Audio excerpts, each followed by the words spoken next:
Oh, whoa. Preseason is over, and we are rolling into patch 12.1, also known as the patch that does some really stupid shit with the game.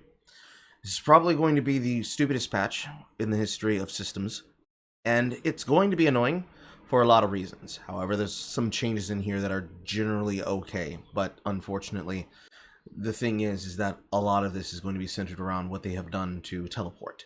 Just right off the fucking bat. Diana and Gangplank getting slightly larger buffs. Rek'Sai getting slightly different tune adjustment for her E. It's not going to change the pick rates. Gangplank's still going to be able to one-shot you once he has his new build. Look out for the Prowlers. And Diana's just going to be an annoying magic jungler that you have to be able to watch out for taking your towers. Otherwise, she's going to be punishing your mid lanes and your top lanes often.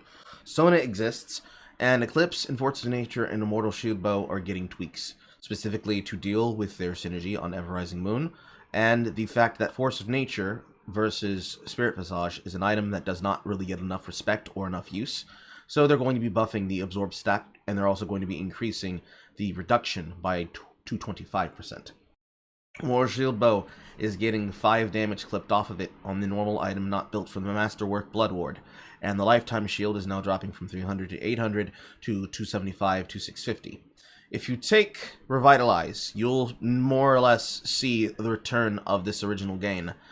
You were getting a bigger gain from this beforehand, but unfortunately, for those of us that are Immortal Shield Bow users on Corgi in mid lane or top lane, you're not going to be getting as big a shield as you normally would. However, that shield is still large. You should still build this item.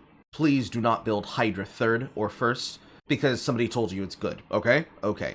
Wit's End is getting a 10 MR reduction because of the fact that it is just extremely powerful as an item. Any item that gets built by attack speed champions that wants something like this is going to be getting that on hit. You're going to be seeing a lot of Warwicks using this. You're going to be seeing almost always some Quins. Action is pretty much guaranteed versus AP mid lanes. But now we have the Summoner spell that takes cheese and quite literally stirs it with bacon, right? I'm not even going to read the text. I'm going to explain to you what happens here. Your teleport now is locked permanently to towers until 14 minutes when plates fall. This means early game pressure plays for late game rotations are going to be much more uncommon in the ranks that you play at unless you are teleporting directly to a tower and there is something that is happening in a fight that has been engaged from the behind position on the bottom side quadrant tri-brush, engaging a play somewhere within range for you to be able to teleport to it. So mobility top laners like Camille are looking really happy right now because they realistically don't get punished a lot by this. Jax is happy about this because he doesn't get punished a lot by this. Teleport Ghost Tryndamere does not get punished a lot by this. Any roamer that would just be teleporting in and supporting as backup to fill out whoever's going to be coming in next to the fight and force it into a numbers advantage don't really care about this. Realistically, what teleport does is if you're going to have playmaking ultimates, cross-map playmaking ultimates, you now have to think about doing those plays before you teleport back to the top side. So the example I just used was Quinn, right? Quinn gets to 6, she shoves her lane, she backs, she buys items, she roams immediately to bottom lane, she kills 1 or 2, teleports back topside. Shen is currently stomping out his lane, or is going even in his lane. He is farming, and he has enough gold to be able to do something, or he already has his item necessary, and he sees bullshit happening in the bottom side or the middle side of the map. He stands united into the fight, he does his shit, and then he teleports right back to the top side after he backs and he buys whatever he can with the gold that he just made off of the advantage of being there to make the play happen. Yorick does the same thing. He goes topside, he wins topside, shoves down hard, and is getting a lot of plates into the tower. He then executes the Rift Herald and takes the Herald down to the bottom lane along with Maiden. He allows the Maiden to start suicide pushing after releasing her and giving them the Maiden to do what they need to do, and then after teleports back topside to collect the gold at his tower and allow bottom lane to now siege hard. Or he could do the exact same thing with Maiden on the top side after he kills his lane opponent and allowing it to push as far as he can, and then walking bot side with it, and then teleporting back topside once Maiden starts pushing in on turrets for a Maiden surprise. This is realistically now the top lane meta concerning teleport. It is going to be, until 14 minutes, a playmaking ultimate that forces cross-map rotations, not because you teleported down, but because you were already roaming down, and now you can be able to return back to your top side to continue your gold influence. That is going to be everything. There is no other way to realistically use it now. You are either saving a tower, or you are teleporting somewhere nearby the play you need to be making. That happens before 14 minutes. Any person with a global, or a semi-global, Nocturne, Pantheon, realistically Gangplank, if you can teleport in afterwards. Any character that is going to benefit from being able to go across the map really fast and approach a position, or in the case of Nocturne and Assassin characters like him, get on top of somebody and immediately warp on top of their head and move at Mach speed while killing them, is going to benefit from the power of teleport. Any person who would not take teleport because they would rather assassinate in the lane now has more incentive to take Ignite to the top side. So, Garen players, you have more incentive to take Ignite Flash Top and just execute this player so that he's forced to teleport nowhere else but his tower to collect his gold and never be allowed to do anything ever. Same thing with Nasus players. You now have more incentive to take teleport and be prepared to just do things because you're going to be stacking a majority of the time. If you're starting E or if you're starting Q, you're going to be spending a majority of the time stacking your lane, trying to get as much damage on the enemy as possible, and then, when it comes time for something to happen around your top side, you're securing Herald. And if they need you to go down to the bottom side, or you see an opportunity play to teleport to mid lane or teleport to bottom lane, and start forcing a tower while they're fighting over objectives 4v5, you can be able to start threatening even faster. This is even more concerned in case of players like Yorick. So, you're going to be getting a lot out of this. It sucks, it's like dog shit, but there is an advantage here. It goes from 420 to 210 to now 360 at all levels until Unleashed Teleport's cooldown and goes to 240. This is 30 seconds more on Ghost. So, if you're not a Yorick, for example, which is what I've been playing with, the Crick Key special, if you're not a Yorick that's taking Teleport Ignite, and you're instead taking Teleport Ghost, both of your sums are going to be on a 30-second timer if you're pairing them together for hard, massive rotations. So if you want to be able to run somebody the fuck down, you can be able to do this. This is a inherent advantage to Ghost users, to be quite honest. So if there's ever a matchup where you can think that you're taking teleport for reasons that have nothing to do with collecting your lane, and has everything to do with, I want to teleport bot side and make a powerful play, that's no longer available to you. Not unless you're going to be doing that by teleporting onto the tower. And if you teleport onto the tower, they're going to know anyways. So, be sneaky, boys. Be sneaky.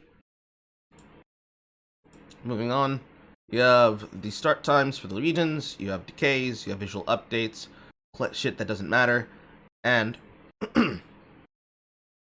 pick order and champion select being randomized, which means you no longer know who's picking what.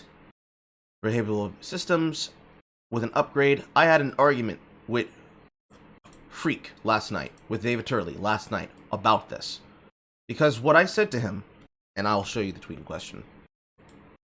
Won't play the video, but I'll show you the tweet in question.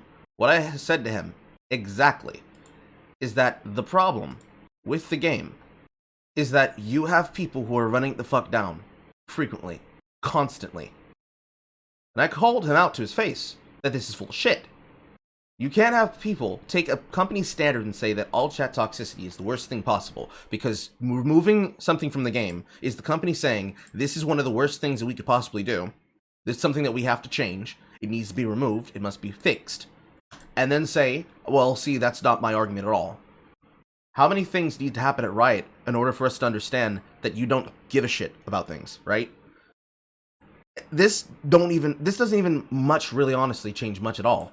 Because intentional feeding and soft hinting are probably not going to be very well detected. Because unless you say with your mouth, we understand that this is a problem and we need to fix this. This cannot keep happening. It does not look like you give a shit or that you're going to solve the problem moving forward. It has to be fixed. I have physically watched too many players, and I have been keeping an actual Excel sheet of the matches in question, along with videos of them being played. and I have looked, and it is literally 9 out of 10 games, I am going to have somebody who's going to run it the fuck down, who's going to troll out the game, or is explicitly going to soft int and lose because they're upset, doing so in the ranked queues. If this is how ranked feels, imagine how much worse, or how much better, it could be if you fix the problem, and how much worse it probably is in the unranked setting. Because I have people in ranked making excuses saying, well, it's just ranked, I'm gonna throw the game anyways, it doesn't really fucking matter. Because their excuse is that they really want to lose games in season.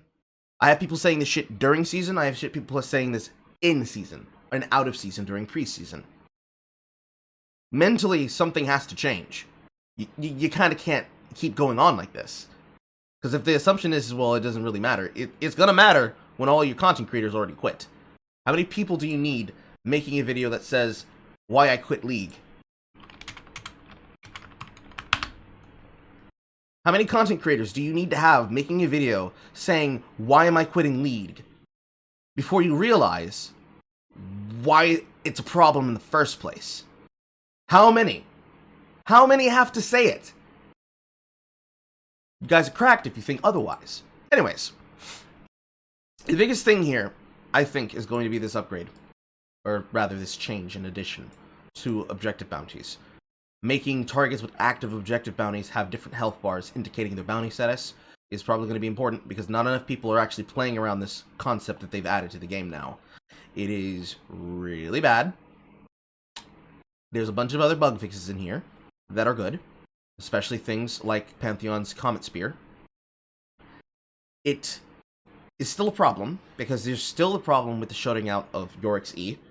Yorick's E is looking much, much shorter than the indicator actually shows.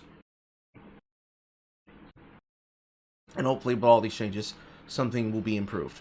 I honestly don't see if it's going to improve at all or not, because these changes don't really mean much. New skins, Elderwood, that's really great. Visual updates, that's really nice. Slight nerfs to a very overpowered lethality jungler. And slight buffs to a magic jungler who I don't think really needed it, and a mid lane and a top lane that I don't think really needed it. But I don't see much changing out of this except for the way that teleport's about to influence the game as a whole. Maybe there'll be a change to this. Maybe Cringe Bow will get nerfed in the future. Maybe it'll get rebuffed. Maybe Eclipse will get nerfed or rebuffed. Maybe Wit's End will get nerfed or rebuffed. Maybe Force of Nature will get even buffed more, because magic bottom lanes are becoming more commonly a thing throughout all of the elos, and League graphs show that this change is significantly high.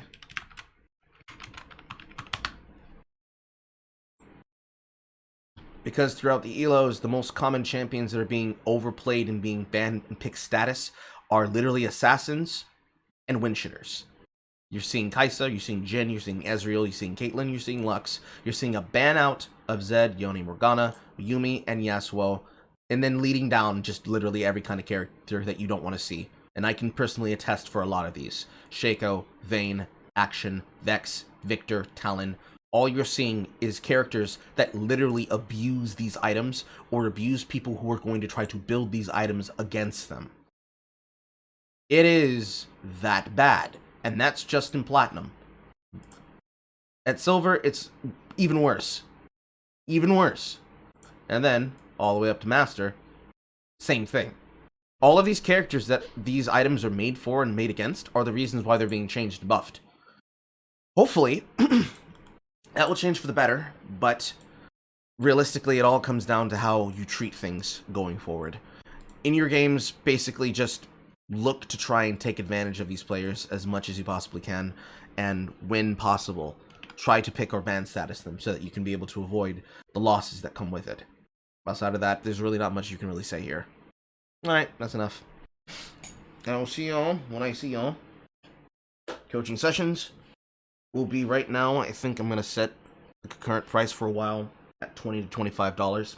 Dumbass cost is still going to be 50 plus because I'm getting tired of dumbasses in my chat that will try to run it the fuck down and then come in and think that this shit's cool. My heater's broken. Alright, I'll see y'all soon. I am Coral. Stay frosty, my friends.